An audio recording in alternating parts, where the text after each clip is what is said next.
All right, we're getting started here with Live at Lunch Bible Study, and welcome back. And I really appreciate y'all being here. This is going into some things that I've dealt with and covered I would say on a personal level as well as on a ministry level, and just simply looking at some things that we've done to support individuals as well as other ministries that seem to be on the outside of tradition, on the outside of what is considered to be the norm when it comes to Christian ministry. Sometimes we look at it being a single approach to a very diverse ministry, and that's not the case. There's not a one way as far as methodology to do it, and I think that's exhibited in what we see with Paul in the missionary journeys that we see in Acts, but we also see with the Acts of the Apostles that it's not a singular way of taking the gospel to turn the world upside down. And I think that when we look at this from different perspectives, we begin to see that, yes, the message is to remain the same and the mission is to remain the same, but the methods are varied. Even Jesus said that we need to look at new wineskins, right? We need to look at new wineskins, and those wineskins um, are different when we talk about it. And so when we talk about this whole concept of ministry, we really have to put our perspective on what are we doing, how are we doing it, and are we are we putting people out because of it? Are we putting people in a bad position because of it? So this is about standing in the gap still talking about standing in the gap and what we are called to do with standing in the gap. And really, I want you to look at some of the stuff that we are going to be talking about today. You're going to need to be in John chapter 15, right? John 15, verses 18 and 19 specifically. John 16, the first four verses of John 16, and First Peter chapter 2 and part of chapter 3. All right, I'll give you those as we move along, but these are really our context for our scriptures and um, how we deal with presenting our study. And so when we talk about it, we're talking about John 16, right? John 16 and John 15, which are part of Jesus being in the latter part of his earthly ministry with his disciples. So he's explaining some things to folks. And when we get into that, we start to see that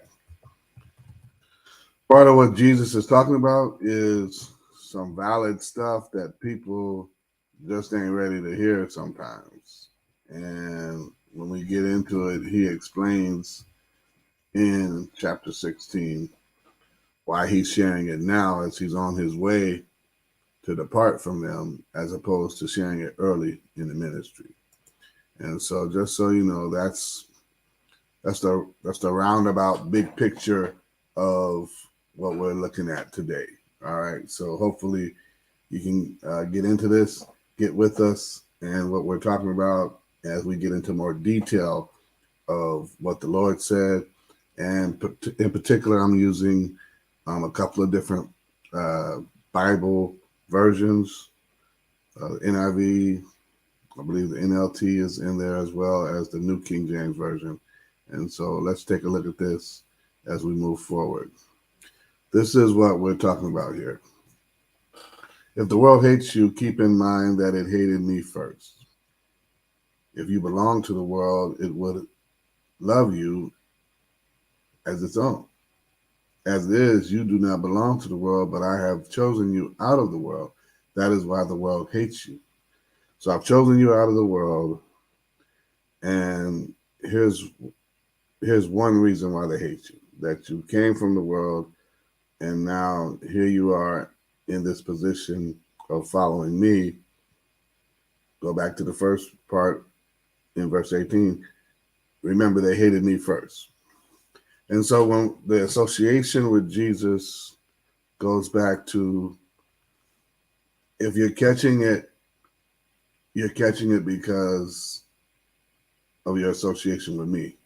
Remember, as Christians, we open ourselves up to receive the Lord with salvation, and we end up with some of these mistaken beliefs that are supposed to be what we think are automatic. So we think, oh, Lord saved me, and now I'm free from sin. Still have sinful thoughts, even if you don't follow through on sinful deeds. And so that's still sin by thought, word, or deed. Right? Okay. Scratch that one. And then no more trouble. And that's not the case. Even in these passages that we will read today, in this world, you will have trouble. You will have tribulation. They're going to give you, people are going to hate on you. So, I mean, just because you are headed to heaven doesn't mean you won't catch hell. Can I break that down in simplicity with that? Just because you're headed to heaven doesn't mean you won't catch hell. And you might catch more hell because you are headed to heaven and you are associated with Christ and you are aligning yourself with the truth of what's in the gospel, not just what you hear from the preacher or the Sunday school teacher. And it's me, oh Lord. Here we go. That's where I am, standing in need of prayer. And so the hatred that many will receive is due to them. Let me take a sidebar here. When we do evangelism, people aren't rejecting us, they're rejecting the notion of Jesus. We might be the ones to receive the rejection, but the rejection isn't directed at us. The rejection is directed at God, at Jesus, at the gospel. We're just the ones catching it because we're there presenting it. And so that's part of being vulnerable as a Christian, that we stand and withstand those types of attacks because we know that it's not because of us, it's because of him. And since we're affiliated with him, we're going to catch it because of him. Am I making sense? I hope I'm making sense and somebody gets it and someone understands it. Verse 19 says, if you belong to the world, it would love you as its own. You know, the common sociology of groups and norms and customs and being part of the group, being institutionalized, socialized into the group. Most people are indoctrinated into church, either by growing up in it and becoming accustomed to it, or converting to it and being indoctrinated and immersed in it and becoming acquainted with all of the things that are associated with being a member in good standing of a church. I'm Baptist, and so that good standing always has to come up as we say it, but that's part of the norm. Okay, so when we look at that, that's part of the norm of how people associate with groups. And so if you were part of the world, if you were part of the system, if you were part of the structure, then yeah, you would be welcome, you'd be embraced and taken with no problem. But I've chosen you out of the world. That is why the world hates you. There you go. Not of this world. Anybody remember that? Anybody out there? right? That this whole concept of not of this world would be out here floating around, that people would lay claim to that and attach themselves to that. That, I'm not of this world, and embrace the hate. That's kind of the concept and mindset, heart set, the spiritual status that we seek out as followers of Christ, that we would be not connected with this world. So that's where that comes from also in this latter dissertation of Christ. Then we move into this, which is kind of blocked off here, but I'll go ahead and give you a full sense of what this one is, and particularly the part that's cut off on this screen, so you can see it and really get a picture for it. This is John 16, verses 1 through 4, and I'll do verse. Let me do verse 1 through 2 first. Let me do verses 1 through 2 first. All right. John 16, verses 1 through 2. All right. And I'll just put a different slide up here so it's not a distraction. All right. John 16, verses 1 through 2. These things I have spoken to you, that you should not be made to stumble. And another version says that you should not fall away. They will put you out of the synagogues. Yes, the time is coming that whoever kills you will think that he offers God service. He'll believe that he's doing God's will by putting you to death. Jesus is talking about religious leaders. Jesus is talking about church folks. Jesus is talking about those who are dogmatic about the denomination, those who are dedicated and devoted to the man-made things, or the things that they think make them righteous or more righteous and more pious than others. And he's not talking about those that are connected more so spiritually, but are connected more so socially, that are connected more so by what is seen, what is visible, the outer trappings. And so these would be what a sister that I quoted in my blog the other day. These would be what would be considered the modern day Pharisees, right? These would be what would be considered the modern day Pharisees, and how people are looking at these folks down their noses, that they have this holy interpretation of what is going on in other folks' lives while not seeing what they have going wrong in their lives. Jesus addressed it the other day about you're looking at the speck in your brother's eye, but you're not addressing the plank in your own eye. You got a 2x4 sitting in your eye, and you want to talk about somebody having some sawdust in theirs. And in that, these people will believe that they're doing God's work by putting you out because you're a heathen, you're a blasphemer, you're a backslider, you're mixing with sinners, right? How are you gonna get the gospel to the world if you don't get dirty? How are you gonna get people into the congregation other than somebody dragging someone who's vacationing and visiting their church, other than getting into the streets and out of the sanctuary? We've got to get out of the sanctuary and into the streets. We've got to get that mindset, and that's part of the problem that we have, and we're missing a lot of it because we're saying, oh, just like with Jesus, we were shown, right, that even then people were saying, hey man, you're associating with sinners. That's as a Pharisee, right? Or even as a rabbi, now you've made yourself ceremonially unclean. It's unthought of. It's unfathomable, but it's something that people pointed to.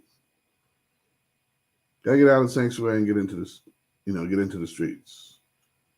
That's what that's about. That's really what that's about. So then we look at verses 3 and 2. Verses 3 and 4 for this same passage in John 16.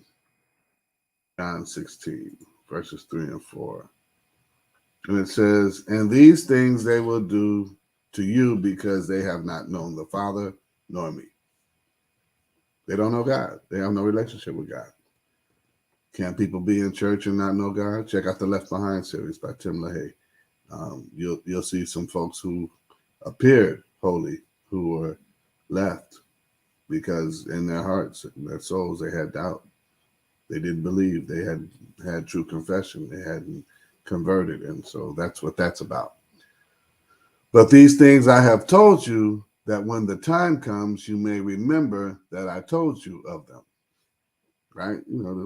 Some wordplay, partly due to translation from Greek to English, along with a mixture of Aramaic.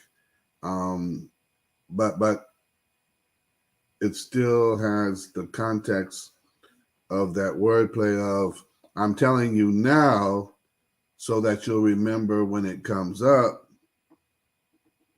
that I told you so. Right? "And these things I did not say to you at the beginning because I was with you."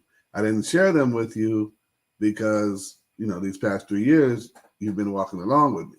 But now, here we are, I got to share them with you because I'm headed out. I'm headed straight to the cross. I'm headed to Calvary. I'm headed to be taken, by the Gentiles to be crucified, and it'll be at the urging and the pushing of the religious leaders of our time. Well, Jesus is basically saying they're going to do to you what they've done to me. Well, they're going to do to you what they plan to do to me after the night. Get ready. And when it comes up, remember that I told you so. And remember that I didn't tell you at the beginning because I was with you and we were hanging out for these couple of years, and that you got to this point based upon you being associated with me, because guess what? They hate you because of me. They despise you because they despise me. They treat you this way because they don't know me or the Father. They do this because of how they feel about me. Right? And so we see this and we hear this, and now we're coming up on, man, what in the world am I supposed to do as a Christian, since I'm not one of those who were in the room or in the garden when Jesus shared this? And that's usually a place where a lot of people mess up with their biblical interpretation. But let's look at it from another perspective. Let's look at it from another point of view. Let's take it from what Jesus actually said, right? And go into what Peter says, right? Let's go into what Peter says, right?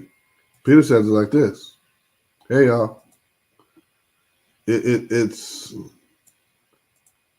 there's some suffering, right? And in his address for slaves or servants submitting to their masters, he said, "But how is it to your credit if you receive a beating for doing wrong and endure it? But if you suffer for doing good and you endure it, this is commendable before God." If you suffer for goodness sake, right? That's commendable before God. God, that's an honor before God, right? But if you're just getting in trouble and raising hell and you endure a beating for breaking laws and doing wrong, that what is that? No, that's not what it's about. And he goes on to say, right, here we go again, gotta look at these slides. He goes on to say that in doing this, right, you suffer for good. And verse 21 says, to this, right? To this you were called, right? Still verse 21, NIV, and take it here. To this you were called because Christ suffered for you, leaving you an example that you should follow in his steps. You're suffering because Christ suffered. You're hated because Christ was hated. You're treated this way because Christ was treated this way. And so your suffering is for the sake of goodness, and you're following the example of the anointed one. You're following the example of the Messiah. You're following the example of the Savior. You're following the example of the Lord. And so it's a good thing, is what Peter is pointing out. It's a good thing that you should suffer, right? And let's take it further. In chapter 3, right? In chapter 3, verses 8 through 9, what we get from Peter is, finally, all of you be like-minded, be sympathetic, love one another, be compassionate and humble, do not repay evil with evil or insult with insult. On the contrary, repay evil with blessing, because to this you were called, so that you may inherit a blessing, right? You're supposed to flip the script on the attackers, flip the script on the oppressors, flip the script on those who do you wrong, and repay evil for evil. You're supposed to do right and stand up and not be like, okay, I'm going to go eye for an eye, tooth for tooth. I'm going to hit you with what I got. And that's First Peter chapter 3, verses 8 through 9. But we continue in chapter 3 with some more that says in verse 14, but even if you should suffer for what is right, you are blessed. Do not fear their threats. Do not be frightened, right? Peter connects and brings in the Old Testament with assurance for these believers. Even if you suffer for what is right, you're suffering for a good cause, you're blessed, right? And this one out, again, have to look at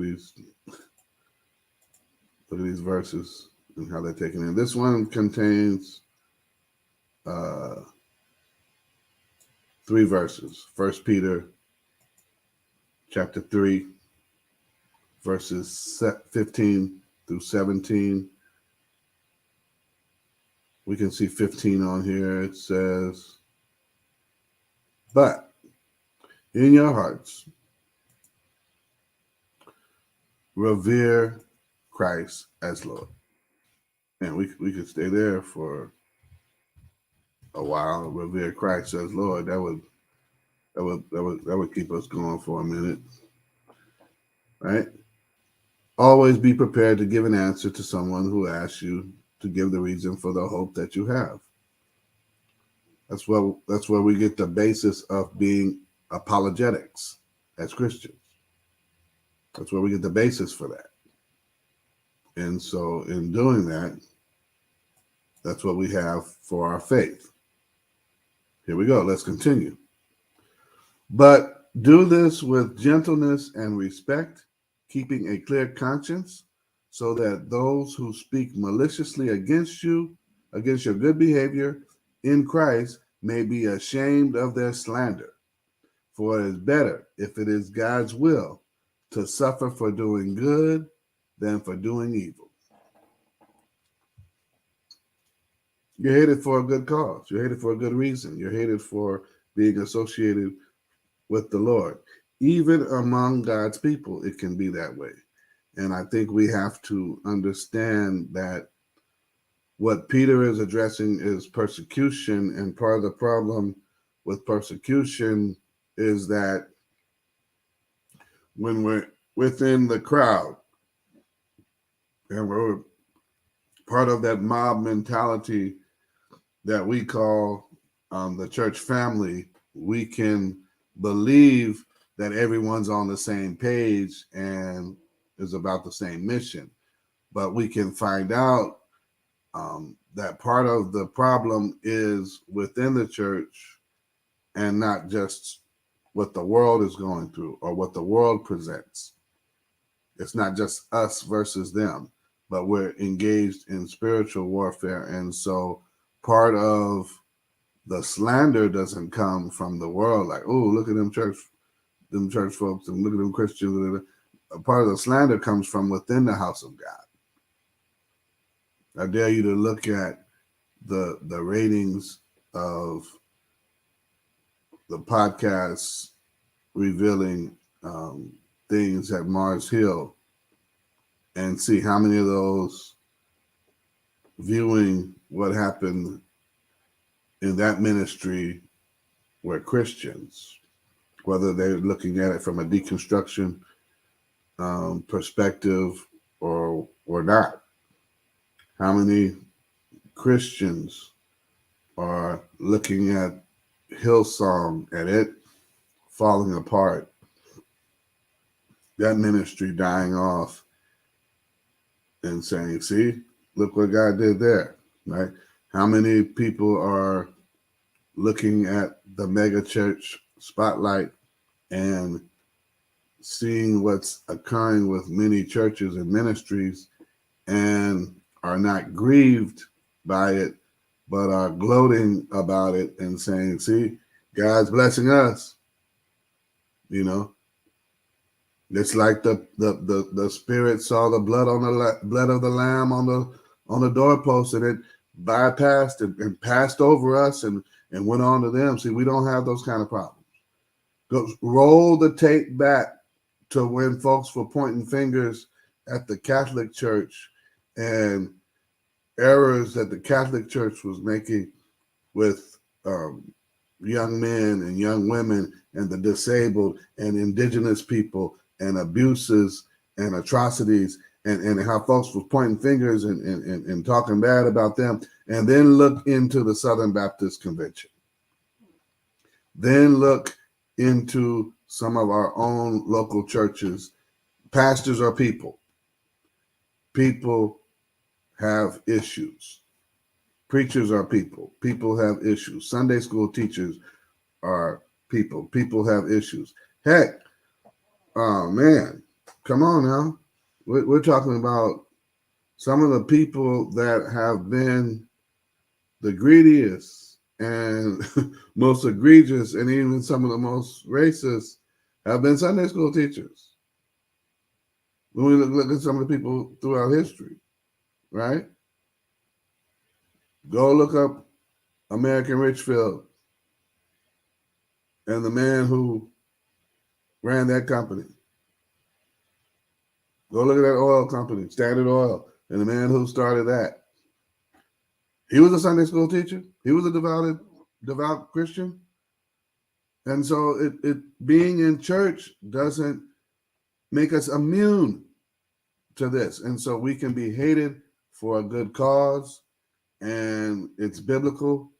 Look at this. When we talk about standing in the gap, we're taking a risk to be vulnerable for the victory. Like I said before, just because you've accepted Christ and you're headed to heaven doesn't mean that you will not catch hell. And some of the hell that you will catch will be friendly fire dealing with God's folks, dealing with God's people. That's Moses. That's Joshua. That's Gideon. That's Ezekiel, Isaiah, Hosea, Jeremiah. Ask the prophets.